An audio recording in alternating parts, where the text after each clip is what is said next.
room. I'm just trying to get some inspiration and trying to decide what to do for my next quilt.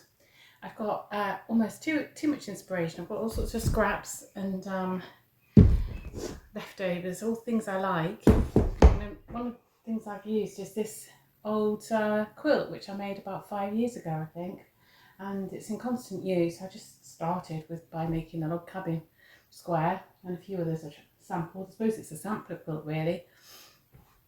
And my daughter's got and son-in-law have got a 10th wedding anniversary coming up, so I'm even thinking of maybe making them an anniversary quilt, which might be a bit ambitious.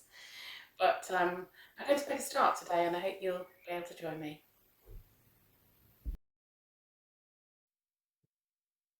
So here's one of my old quilts. I made it about 5 years ago, and it's a sampler quilt really, with sort of scrappy bits in. And even looked at my hexagon half-made pieces there for some inspiration as well. And I recently bought some second-hand patchwork books. I've never actually had any, and they're so inspiring. Some of the work is incredible in the books, and with this anniversary coming up, I had an idea about making a double wedding ring patch or quilt. I thought I'd at least try one and see what it's like. So I made myself a pattern. Took me most of the evening. Found some scraps and had a go. By the time I'd even sort of got that far, it was dark, but I carried on. I don't know if you've ever made one, but that arch piece that forms the ring is pieced in bits. So I joined those all together to make it a bit easier. And even so, it was actually quite difficult.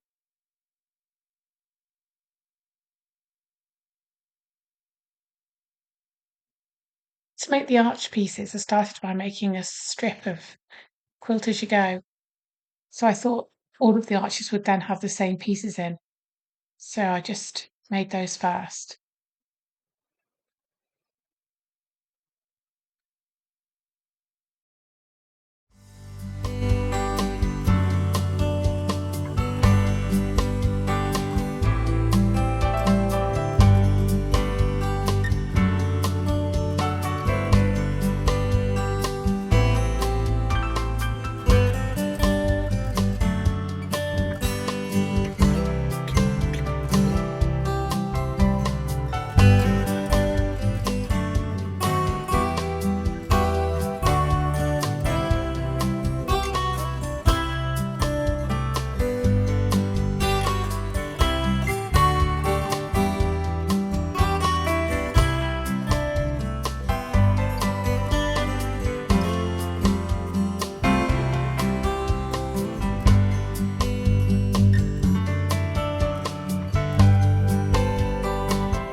I was quite relieved to have got that far, and I think I will just be putting the one block of this kind in the quilt.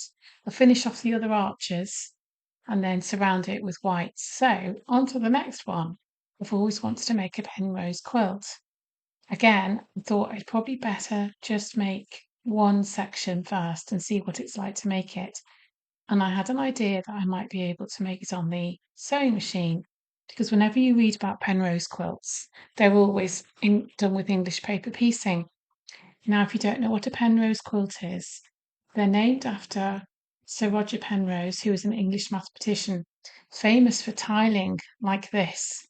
They're patterns which have 5-point symmetry and go on forever.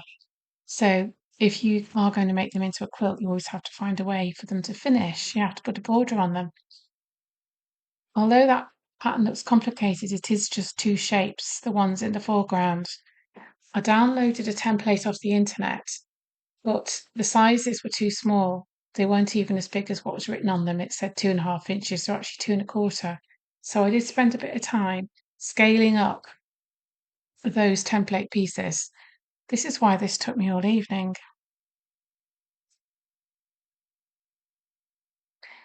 So I scaled them up by sellotaping them to a piece of plastic and marking the midpoint of the piece that's there. So that piece, the side on that piece measures 2.25 inches, but I wanted it to be 4. So I drew through the centre a 4-inch line with the existing line on the 2. That way I could scale it up to have a side of 4 inches. And I did the same with the other paper piece as well, the rhombus. And in this way I managed to scale up the template.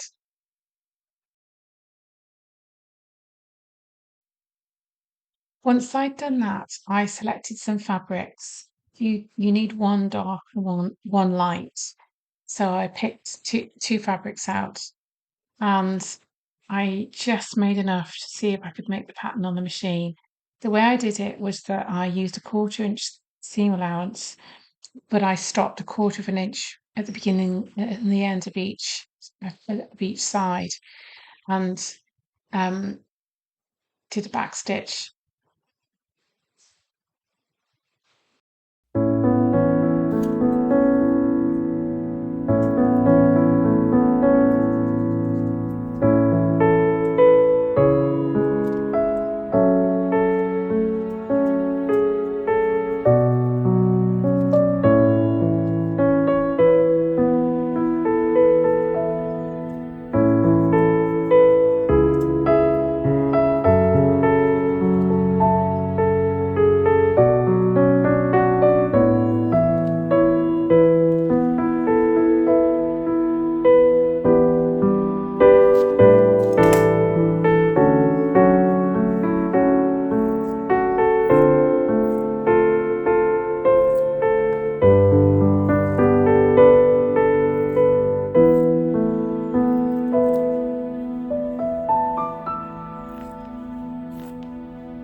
What I've learnt from this process is that you can actually do Penrose tiling on a sewing machine. You need to backstitch at the beginning and end of each side, and you need to stop a quarter of an inch before the end in order to get a neat finish. As you can see, I didn't quite achieve that. I'm going to remove that top section just to leave myself with a heptagon, I think it's called, roughly a circle. And then I'm going to surround it with broderie anglaise English paper pieces. So it will be an English block, very English block, with a pattern designed by an English mathematician, with English designer fabric, and then English broderie anglaise around the edge. But that will be it for my Penrose tiling, I think, for now. The other blocks in my quilt are going to be standalone blocks that are probably going to be a bit easier.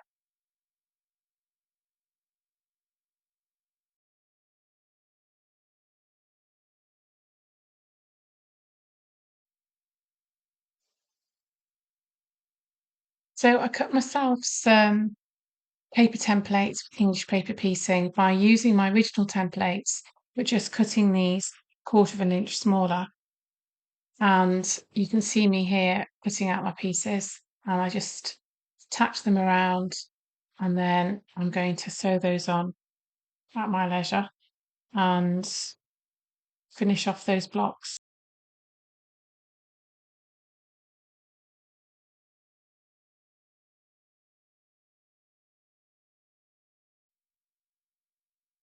Thank you for joining me in the sewing room today. I hope you've enjoyed sharing the start of this project with me.